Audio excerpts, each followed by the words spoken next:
La vida intelectual de Antonin Dalmas-Sachtillans. Capítulo 2. Las virtudes de un intelectual cristiano. 1. Virtudes comunes. Podríamos decir que la virtud contiene la intelectualidad en potencia, puesto que conduciéndonos a nuestro fin, que es intelectual, la virtud equivale al saber supremo. De ahí podríamos deducir muchas cosas, incluso podríamos deducirlo todo, ya que con esta primacía del orden moral se relaciona la dependencia relativa de lo verdadero, de lo bello, de la armonía, de la unidad, del mismo ser con respecto a la moralidad, que así está emparentada con el primer principio. Pero prefiero seguir un camino más modesto. Las cualidades del carácter tienen un papel preponderante en todo. El intelecto no es más que un utensilio. Su manejo es el que determinará sus efectos. No es evidente que para bien gobernar la inteligencia se precisan otras cualidades, además de la inteligencia misma. Instintivamente, todo espíritu recto sabe que la superioridad en cualquier orden implica una dosis de superioridad espiritual. Para juzgar correctamente hay que tener cierta grandeza. ¿No tendría algo de chocante ver un gran descubrimiento que procediera de un bribón? El candor del padre sencillo se vería lastimado con ello. Escandaliza ver una disociación que ofende a la armonía humana. Uno no pone fácilmente su confianza en esos joyeros que venden perlas y no las lucen. Mantenerse al lado de la sublime fuente, sin participar en nada de su naturaleza moral, nos parece una paradoja. Disfrutar del poder de la inteligencia y hacer de ella una fuerza aislada, una protuberancia, podría resultar un juego peligroso, puesto que toda fuerza aislada, en el seno de un conjunto equilibrado, se convierte en su víctima. Si el carácter llega a zozobrar, no podrá sorprendernos si el sentido de las grandes verdades se resiente con ello. Cuando el espíritu deja de estar controlado y no encuentra su nivel, se desliza por una pendiente peligrosa, y ya se sabe que un pequeño error al principio se convierte al final en uno grande. La fuerza lógica podrá precipitar al abismo a aquel cuya alma dejó su discernimiento sin salvaguarda. Así se explican tantas caídas estrepitosas y tantos descuidos, geniales a veces, en maestros desorientados. La vida es una unidad. Sería bastante sorprendente que se pudiera desarrollar una función con pleno éxito, descuidando otra, o que vivir las ideas no nos ayudara nada a percibirlas. ¿De dónde viene esa unidad de la vida? ¿Del amor? Dime lo que amas y te diré quién eres. El amor es en nosotros el comienzo de todo, y este punto de partida común para el conocimiento y para la práctica no puede dejar de hacer solidarios, en ciertas maneras, los caminos rectos de ambos. La verdad llega a los que la aman y a los que se le someten, y este amor no deja de ser una virtud. Es así como, a pesar de sus posibles taras, el genio en el trabajo es ya un virtuoso y le bastaría para su santidad con que llegase a ser más plenamente él mismo. La verdad y el bien arraigan en el mismo terreno. Sus raíces se comunican. Desgajado de esta raíz común y con ello menos vinculado a su tierra, uno de los dos languidece. El alma se pone anémica o el espíritu se empobrece. Por el contrario, alimentando la verdad, se aclara la conciencia, y fomentando el bien, se guía el saber. Practicando la verdad que se conoce, uno se hace digno de la que todavía ignora. Se merece a los ojos de Dios, y uno llega a hacerse digno de ella por un mérito que se corona a sí mismo. Puesto que todas las verdades se sostienen unas a otras, y el homenaje del hecho es entre todos el más decisivo, cuando rendimos este homenaje a la verdad de la vida, nos acercamos a la luz soberana y a sus dependencias. Cuando me lanzo a navegar por el afluente, sé que de allí voy a pasar al río y de éste al mar. Veamos más de cerca esta doctrina tan importante que sólo para recordarla hubiese sido ya oportuno escribir este libro. ¿No es la virtud la salud del alma? ¿Y quién dirá que la salud no influye en la visión? Preguntádselo a un oculista. Un facultativo inteligente no se limitará a medir la curvatura del cristalino, a elegir unas gafas, a prescribir unos colirios o baños locales, sino que se interesará por vuestra salud general, por vuestra dentición, por vuestro régimen de vida, por vuestras vísceras, etc. No os sorprendáis si este médico de un solo órgano os pregunta incluso por vuestra conducta moral. La visión espiritual no es menos exigente. ¿Es que creéis que pensamos solo con la inteligencia? ¿Somos quizá un haz de fuerzas del que tomamos el instrumento apropiado para hacer esto o aquello? Pensamos con toda nuestra alma, afirmaba Platón. Iremos enseguida mucho más allá. Nos diremos, con todo nuestro ser. El conocimiento lo interesa todo en nosotros, desde la idea vital hasta la composición química de la última célula. Los desórdenes mentales de cualquier género, los estados delirantes, las alucinaciones, las astenias e hiperastenias, las inadaptaciones a lo real, sea de la especie que sean, ponen en evidencia que no es sólo el espíritu el que piensa, sino el hombre entero. ¿Cómo podría pensarse correctamente con un alma enferma, con un corazón estragado por los vicios, arrastrado por las pasiones, desorientado por amores violentos o culpables? Hay un estado de clarividencia y un estado de ceguedad en el alma, decía Grantree, un estado sano y por ende sensato, y un estado insensato. El estado de todas las virtudes morales, nos dice a su vez Santo Tomás de Aquino, virtudes mediante las cuales se dominan las pasiones, influye poderosamente en la adquisición de la ciencia. Así es, analicémoslo. ¿De qué depende ante todo el esfuerzo de la ciencia? De la atención, que fija el campo de la investigación, nos concentra en él y apoya sobre él todas nuestras fuerzas. Seguidamente del juicio, que recoge el fruto de la investigación. En cambio, las pasiones y los vicios distraen la atención, la dispersan, la desvían y llegan al juicio a través de unos rodeos cuyos meandros ya escudriñó Aristóteles y otros muchos después de él. Todos los psicólogos contemporáneos están de acuerdo sobre este punto. La evidencia no permite ninguna duda. La psicología de los sentimientos rige la práctica, pero también en gran parte el pensamiento. La ciencia depende de nuestras orientaciones pasionales y morales. Sosegarnos es liberar en nosotros el sentido de lo universal. Enmendarnos es tanto como despejar el sentido de lo verdadero. Sigamos analizando. ¿Cuáles son los enemigos del saber? La ininteligencia, evidentemente. Cuanto hemos dicho acerca de los vicios, de las virtudes y de su cometido en la ciencia, presupone también individuos de un mismo nivel. Pero aparte de la estulticia, ¿qué enemigos son de temer? No pensaremos en la pereza, donde quedan sepultados los mejores dones, en la sensualidad, que debilita y entorpece el cuerpo, entenebrece la imaginación, embrutece la inteligencia, disipa la memoria.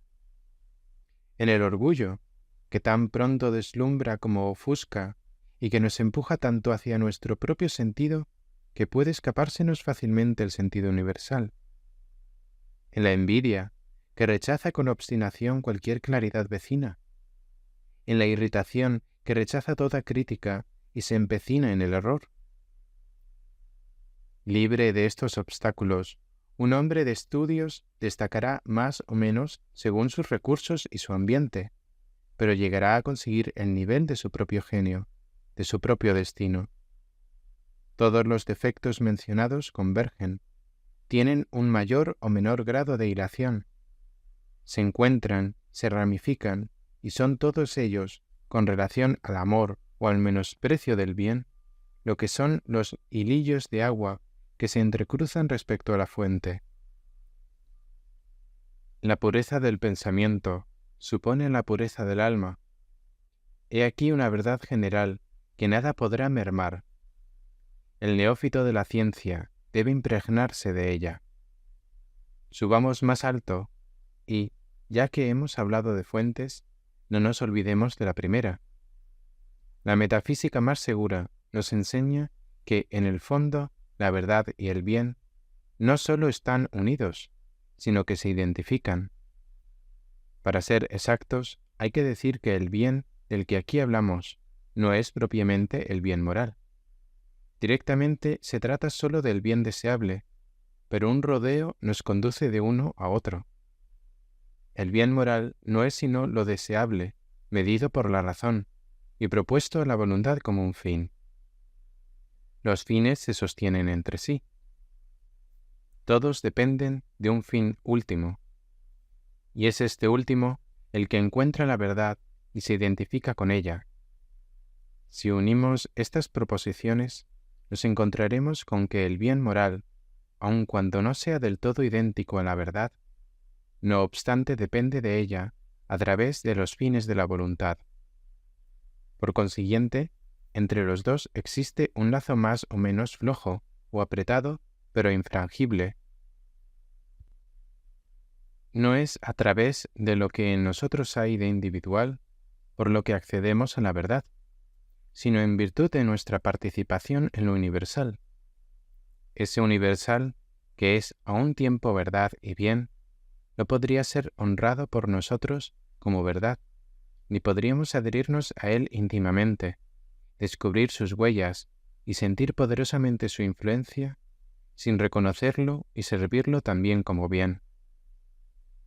Si escalamos la gran pirámide por estos peldaños gigantescos que tan bien representan la ascensión a la verdad, ¿cómo podríamos llegar a la cúspide, subiendo por la vertiente norte, sin habernos acercado a la vertiente sur?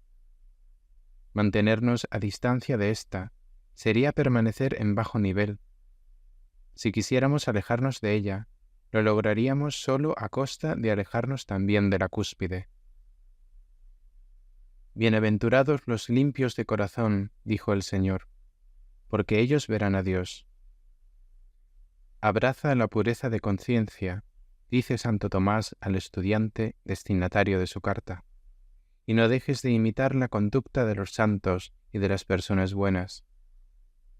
La obediencia del alma a la fuente inefable, sus disposiciones filiales y amorosas, la abren para dejarse penetrar tanto por la luz como por el entusiasmo y la rectitud.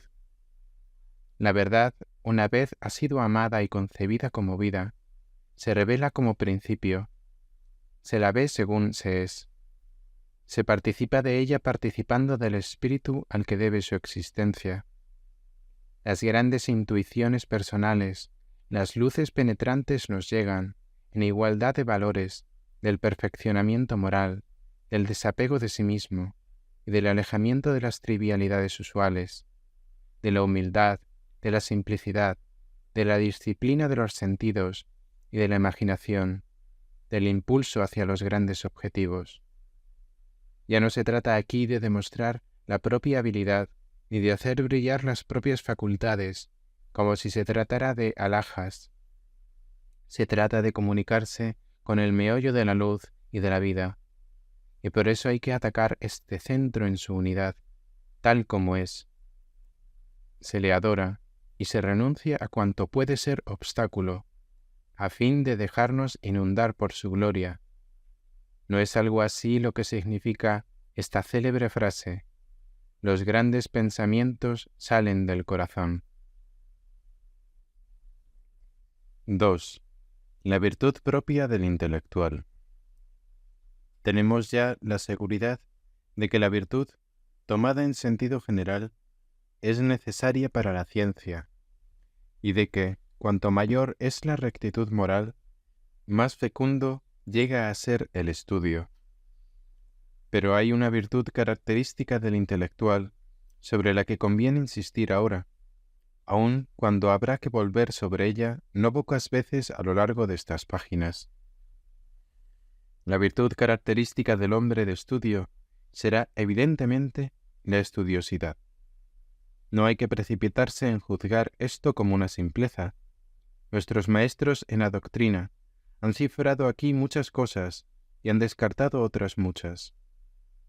Santo Tomás se refiere a la estudiosidad en el Tratado de la Templanza Moderadora, indicando con ello que, aun cuando el saber es siempre bien recibido, la constitución de la vida nos exige templarlo, es decir, adaptar a las circunstancias y combinarlo con los restantes deberes, un afán de conocer que fácilmente se excede. Cuando digo excederse, lo entiendo en un doble sentido. En el reino de la estudiosidad hay dos vicios opuestos, la negligencia, por una parte, y la vana curiosidad, por otra. Dejemos a un lado la primera, la cual, si no se ha hecho odiosa al lector en el momento de cerrar este librito, será porque se ha desanimado durante el camino, o porque nosotros lo hayamos hecho bastante mal. Pero muy distinto sucede con la curiosidad. Esta puede aprovecharse de nuestros mejores instintos y viciarlos en el mismo momento en que pretende satisfacerlos. Ya hemos mencionado las miras ambiciosas que desorientan la vocación intelectual. Sin llegar a tanto, la ambición puede alterar la estudiosidad y sus efectos útiles. Un acto de ambición a propósito de la ciencia deja de ser un acto de ciencia, y quien a él se entrega ha dejado de merecer el nombre de intelectual. Cualquier otro objetivo, igualmente pecaminoso, se granjearía el mismo veredicto. Por otra parte, el estudio, aun siendo desinteresado y correcto en sí mismo, no siempre es oportuno. Y de no serlo, el servidor de la ciencia habría olvidado su condición de hombre. ¿Qué sería del intelectual si dejara de ser hombre? Hay otros deberes humanos además del estudio. El conocimiento tomado en su absoluto es sin duda nuestro bien supremo, pero lo que aquí se saborea del mismo queda a menudo subordinado a otros valores que serán sus equivalentes bajo los auspicios del mérito. Un cura rural que se desvela por sus feligreses, un médico que descuida la ciencia a fin de prestar unos socorros urgentes, el hijo que se pone a trabajar en lo que sea con el objeto de ayudar a su familia, renunciando así a una cultura más amplia, no profanan en modo alguno su genio interior, sino que rinden homenaje a esa verdad que es, con el bien, un único y mismo ser. Si obraran de otra forma, ofenderían tanto a la verdad como a la propia virtud, toda vez que, por un rodeo, estarían contraponiéndola a la verdad viviente. Por eso se ven tantos curiosos de la ciencia, que no temen sacrificarle sus deberes más estrictos. Estos, más que sabios, son puros diletantes. Puede que también dejen el estudio que responde a sus obligaciones, para seguir el que satisface sus caprichos. En todo caso, la deprecación será la misma. Los que apuntan más arriba de lo que les permiten sus fuerzas, exponiéndose al error, los que malbaratan sus facultades reales para adquirir otras ilusorias, son también los curiosos de los que hablábamos antes. De los 16 consejos de Santo Tomás en materia de estudio, 2 se refieren especialmente a ellos. Antiora te ne quaesi eris. No busques lo que sea superior a tus fuerzas. Volo ut per rivulos non statim in mare eligas introire. No te lances de pronto al mar, sino acércate por los riachuelos. No directamente. Consejos preciosos que, equilibrando al hombre, aprovechan tanto a la ciencia como a la virtud. No quieras cargar el piso con exceso. No levantes la construcción más de lo que permiten los cimientos, o antes de que éstos estén afianzados. Sería correr el riesgo de que se hunda todo. ¿Quién eres? ¿Dónde estás? ¿Qué bases intelectuales tienes? Eso es lo que determina tus sabias empresas. Si quieres verlos grandes, plántalos pequeños, dicen los herbicultores, lo que en otros términos es también el consejo tomista. El prudente empieza por el principio y no da un nuevo paso sin haber asegurado el anterior. Este es el motivo de que los autodidactas tengan tantos puntos débiles. No se puede empezar por sí solo desde el principio. Si te incorporas al grupo a mitad de camino, ese ambiente te ofrece etapas ya franqueadas y no te muestra los pasos que hay que dar. Por otra parte, lo que puede decirse de cada uno en cuanto a las etapas de su desarrollo, se puede decir también de cada uno con relación a los demás. No hay que sobreestimarse, sino que hay que conocerse. Aceptarnos tal como somos es no sólo obedecer a Dios, sino prepararnos victorias seguras. ¿Acaso busca la naturaleza más allá de lo que puede? Todo está en ella medido con exactitud, sin ningún esfuerzo inútil y sin evaluación engañosa. Cada ser obra en ella de acuerdo con su cantidad y su calidad, su naturaleza y su fuerza. Después vive en paz. Solo el hombre vive de pretensiones y de tristezas. ¡Qué ciencia y qué virtud la de juzgarse bien y seguir siendo lo que uno es! Te corresponde una tarea que solo tú podrás llevar a cabo y que deberás desarrollar a la perfección, en vez de intentar violentar las cosas. Los destinos no son intercambiables. La perdición está tanto en encumbrarse como en abajarse. Recorre tu camino, el tuyo, y según tu capacidad, con Dios por guía. Santo Tomás añade a estas preocupaciones necesarias la cautela de no detener la propia curiosidad en los objetos de aquí abajo, en menoscabo del objeto supremo.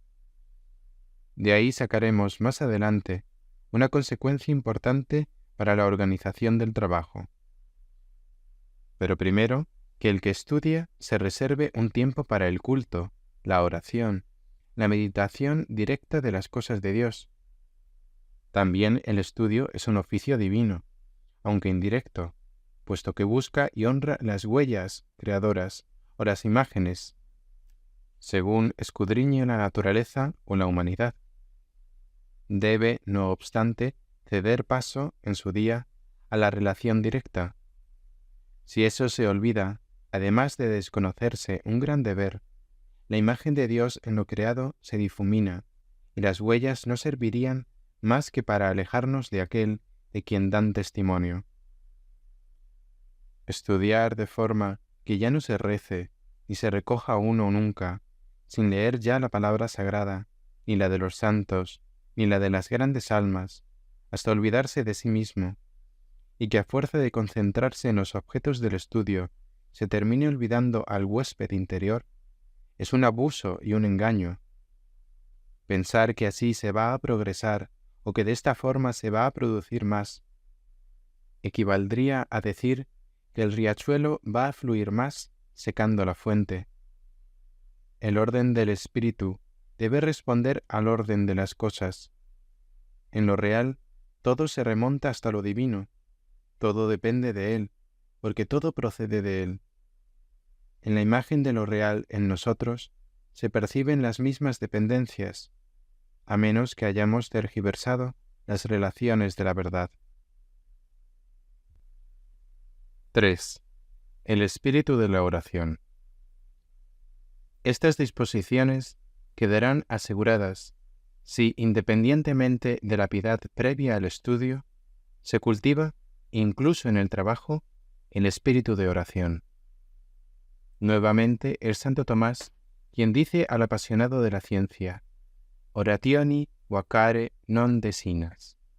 No abandones nunca la oración. Y Van Helmont nos explica este precepto pronunciando esta frase sublime: todo estudio es un estudio de la eternidad. La ciencia es un conocimiento por medio de las causas, decimos sin cesar. Los detalles no son nada, los hechos no son nada. Lo que interesa son las dependencias, las comunicaciones de influencia, las vinculaciones, los intercambios que constituyen la vida de la naturaleza. Pero detrás de todas las dependencias está la dependencia primera. En el nudo de todas las vinculaciones, el lazo supremo. En la cima de las comunicaciones, la fuente. Tras los intercambios, el don. Bajo la sístole y la diástole del mundo, el corazón, el inmenso corazón del ser. De ahí que el espíritu deba referirse constantemente a él sin perder un minuto el contacto con él, que es el todo de todas las cosas y por consiguiente de toda ciencia. La inteligencia no cumple plenamente su cometido más que cuando ejerce una función religiosa, es decir, dando un culto a la suprema verdad a través de la verdad reducida y dispersa. Cada verdad es un fragmento que por todas partes exhibe sus dependencias. La verdad en sí misma no es más que una.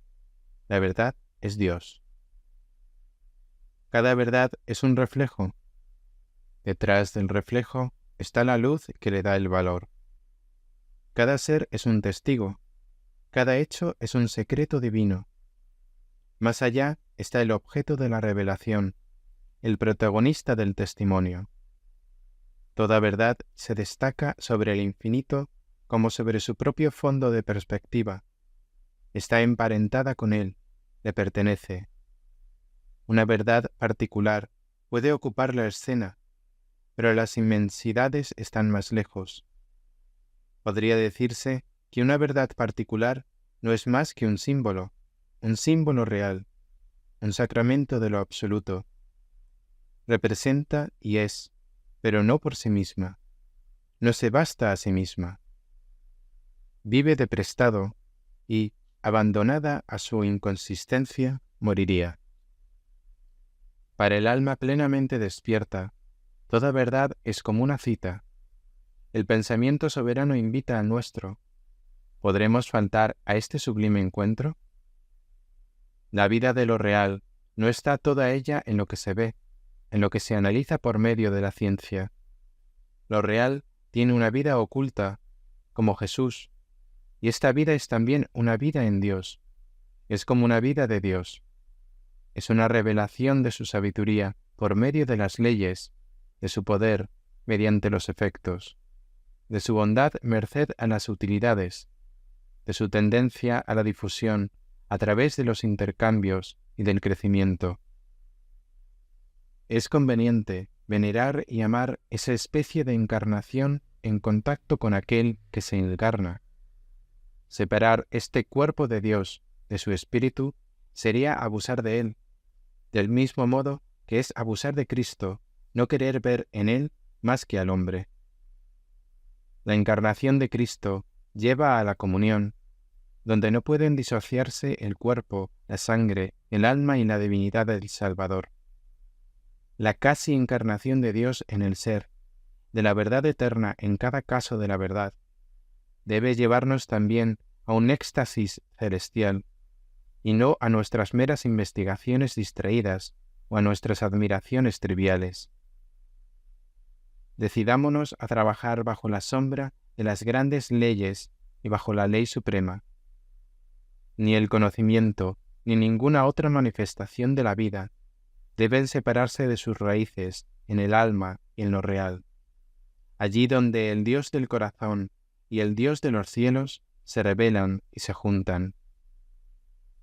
Entre nuestros actos, incluido el acto de aprender, nuestros pensamientos y nuestras realidades primeras, debe realizarse la unidad. Pongamos en todo toda nuestra alma, toda nuestra naturaleza, todo nuestro tiempo y la misma divinidad con nosotros. Para obtener este espíritu de oración en la ciencia, no hace falta entregarse a ningún misterioso encantamiento, no se requiere ningún esfuerzo extrínseco. Es aquí donde tiene su lugar la invocación de Dios y su especial intervención. Santo Tomás rezaba siempre antes de dictar o de predicar, y había compuesto una oración admirable a tal efecto. El pequeñín de la ciencia, que todavía balbucea, busca con toda naturalidad en la misma mirada divina la palabra que le falta. Pero es en la misma ciencia, en la ciencia cristiana, donde hallaremos el escabel que, elevándonos hacia Dios, nos permitirá volver al estudio con el alma más esclarecida y como enriquecida con los dones del profeta. Todo cuanto instruye conduce a Dios a través de un camino cubierto.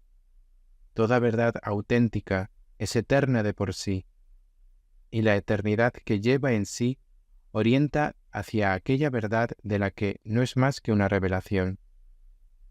A través de la naturaleza y del alma, ¿dónde podría irse sino a su propio origen?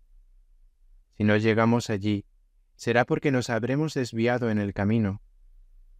El espíritu inspirado y recto pasa, de un salto, todas las intermediaciones, y ante cualquier cuestión que se le plantea, sea cual fuere la respuesta particular que pueda dar, una voz secreta responde en él: Dios.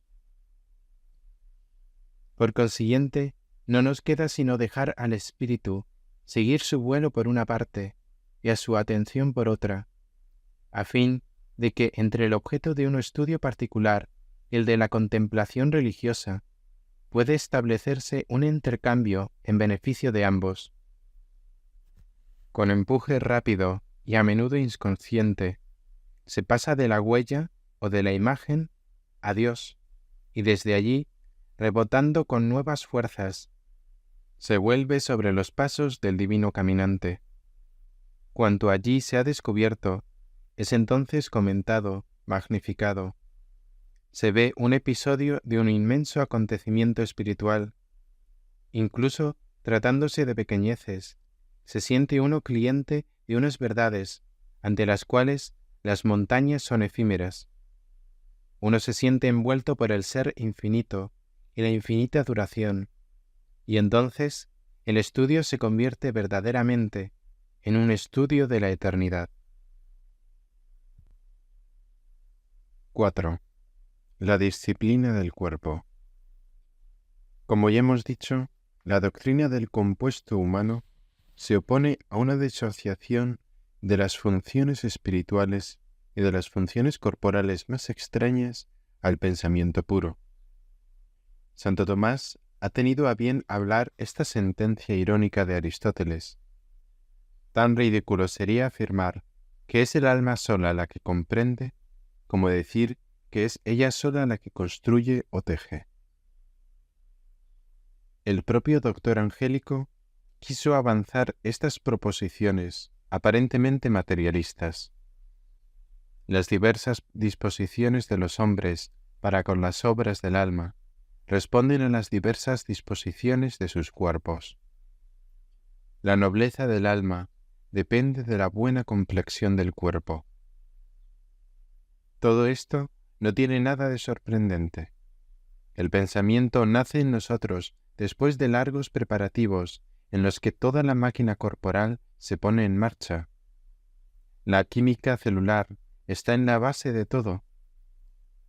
Las sensaciones más misteriosas preparan nuestra experiencia, y esta es producto del trabajo de los sentidos, que van elaborando lentamente sus adquisiciones y fijándolas mediante la memoria. El fenómeno intelectual se produce en medio de los fenómenos psicológicos, en dependencia de ellos, y como una consecuencia de los mismos. Nadie es capaz de pensar, aunque no haga más que utilizar una idea adquirida, sin evocar una serie de imágenes, de emociones y de sensaciones que constituyen el caldo de cultivo de la idea en cuestión. ¿De qué medio disponemos para suscitar un pensamiento en una persona cualquiera. Tan solo de éste, provocar en ella, por medio de la palabra, de los signos y unos estados de sensibilidad y de imaginación, de emoción, de memoria, gracias a los que podrá descubrir nuestra idea y hacerla suya. Los espíritus no se comunican más que con la ayuda de los cuerpos.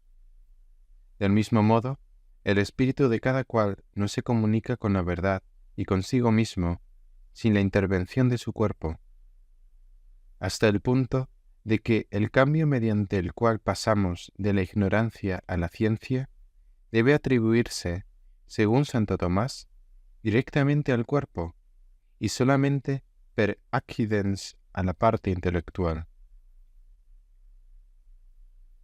Semejante doctrina, tan esencialmente, tan providencialmente moderna, incesantemente repetida por el Santo Doctor, no debe dar pie a la convicción de que para pensar, y sobre todo para pensar intensa y sabiamente durante toda la vida, es indispensable subordinar al pensamiento no solamente el alma y sus diversas facultades, sino también el cuerpo y todo el conjunto de funciones orgánicas. En el intelectual, todo debe ser intelectual. El complejo físico y mental, la sustancia hombre, están al servicio de esa vida especial que, vista desde ciertos ángulos, parece tan poco humana. Que no le pongan trabas ellos mismos. Hagamos de nosotros una armonía, el resultado de la cual será la conquista de la verdad. De ahí que haya dos cosas que deben procurarse sin ningún respeto humano, aun cuando la primera de ellas, de ordinario, asuste a las personas espirituales con juicio poco firme.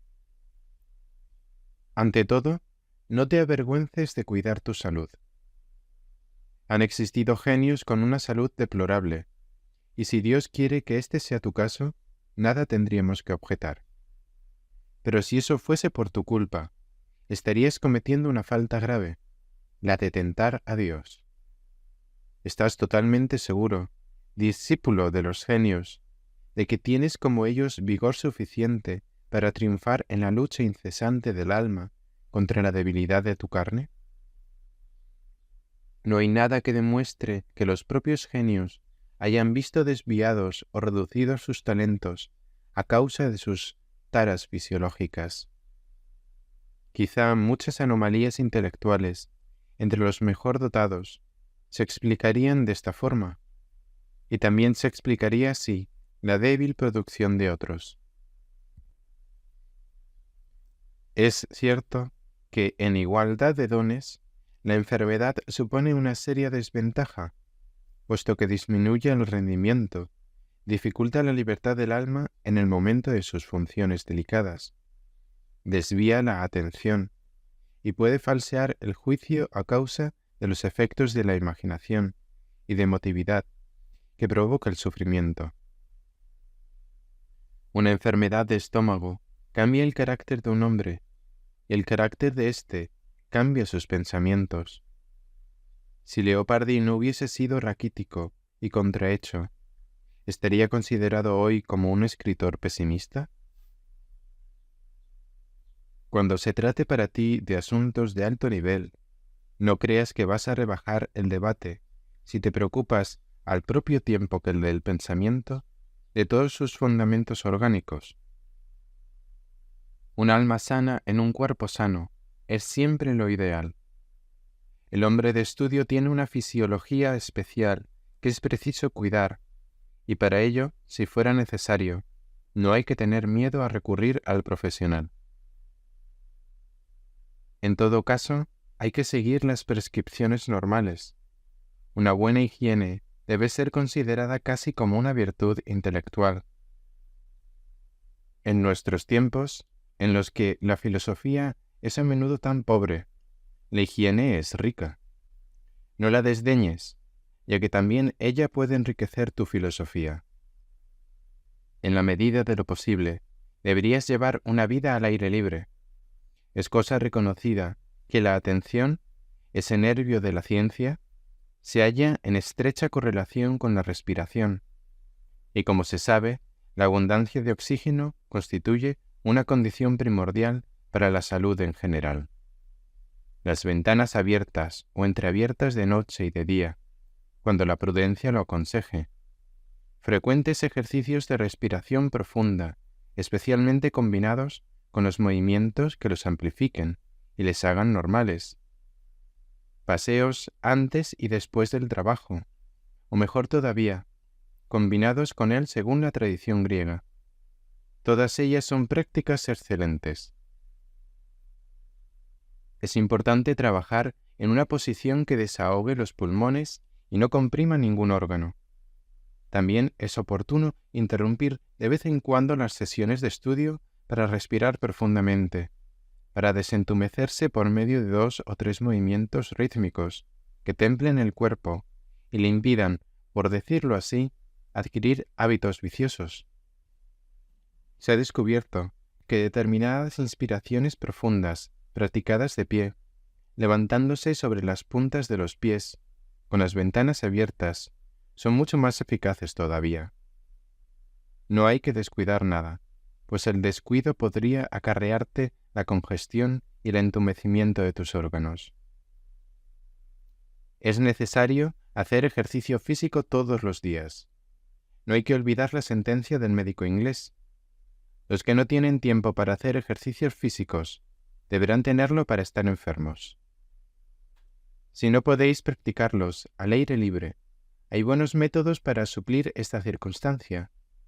El de J. P. Miller es el de los más inteligentes, pero hay otros. También será saludable, tanto para el espíritu como para el cuerpo, un trabajo manual moderado y entretenido. Nuestros antepasados no lo ignoraban, pero nuestro siglo alocado se ríe de la naturaleza, y ésta, naturalmente, se venga. Hay que tomarse verdaderas vacaciones una vez al año, y también, de manera secundaria, alguna que otra vez a lo largo del curso. No me refiero con ello a la ausencia de toda actividad, lo que podría destemplar con exceso unas facultades con tendencia a la volubilidad, sino al predominio del descanso al aire libre y del ejercicio en contacto con la naturaleza. Hay que cuidar también la alimentación. Una comida ligera, sencilla, moderada en cantidad y en condimentos, permite un trabajo más rápido y más libre. Un pensador no puede pasarse la vida haciendo la digestión. Aun con más esmero, hay que cuidar el sueño. No hay que pecar ni por exceso ni por defecto. Dormir demasiado entorpece, espesa la sangre y el pensamiento. Dormir poco, por el contrario, expone a prolongar y sobreponer las excitaciones del trabajo de modo peligroso. Es uno mismo el que debe vigilarse, tanto por lo que respecta al sueño como a la alimentación. Hay que encontrar la medida que la propia naturaleza nos pide, para hacer de ella el objeto de una firme resolución. En esto no hay ninguna ley común. En resumen, hay que comprender que el cuidado del cuerpo, instrumento del alma, constituye para el intelectual una virtud y una medida sensata. Santo Tomás le reconocía generosamente este carácter, incluyendo esta sensatez para con el cuerpo entre los elementos que contribuyen a la bienaventuranza temporal, prefiguración de la otra. Si evitamos ahora ser unos raquíticos, unos fracasados, estaremos más lejos de ser unos embrutecidos o unos viejos prematuros, unos administradores necios del talento confiado por el Señor. Pero la preocupación por el conjunto corporal incluye también otras cosas. Ya hemos hablado de las pasiones y los vicios como de formidables enemigos del espíritu. Pensábamos entonces en sus efectos psicológicos, en las perturbaciones que suponen para el juicio, para la orientación del espíritu, que llegan a transformarse, al alcanzar cierto nivel, en poder de tinieblas. Ahora se trata de sus efectos corporales, que son también indirectamente enfermedades del alma. Un glotón, un perezoso, un esclavo de la cama o de la mesa, el que abusa del vino, del alcohol o del tabaco, el que se abandona a excitaciones malsanas, unos hábitos debilitantes o enervantes al mismo tiempo, a pecados que, aunque perdonados periódicamente, dejan efectos que perduran. ¿Cómo podrá practicar la higiene cuya necesidad acabamos de recomendar? Un amigo del placer es enemigo de su cuerpo, y pronto lo es también de su alma. La mortificación de los sentidos es el requisito previo para pensar, y sólo ella nos puede conducir a ese estado clarividente del que nos habla Gratri. El que obedece a la carne terminará convirtiéndose en carne, cuando lo que se precisa es llegar a ser todo espíritu. ¿Por qué se llama a Santo Tomás el doctor angélico? ¿Será únicamente por su genio alado? No, sino porque todo en él estaba supeditado al pensamiento santo y genial, porque su carne, salida de las costas del Tirreno, se había revestido con los albores del Carmelo y del Hermón, porque siendo casto, sobrio, pronto al impulso del espíritu y enemigo de todo exceso, era por entero un alma, una inteligencia servida por unos órganos, según la célebre definición. La disciplina del cuerpo y su mortificación, unidas a los cuidados necesarios, de los que, a su vez, constituyen la parte más importante, vienen a ser, oh trabajadores cristianos, y especialmente vosotros los jóvenes, una de las más seguras salvaguardas de vuestro porvenir.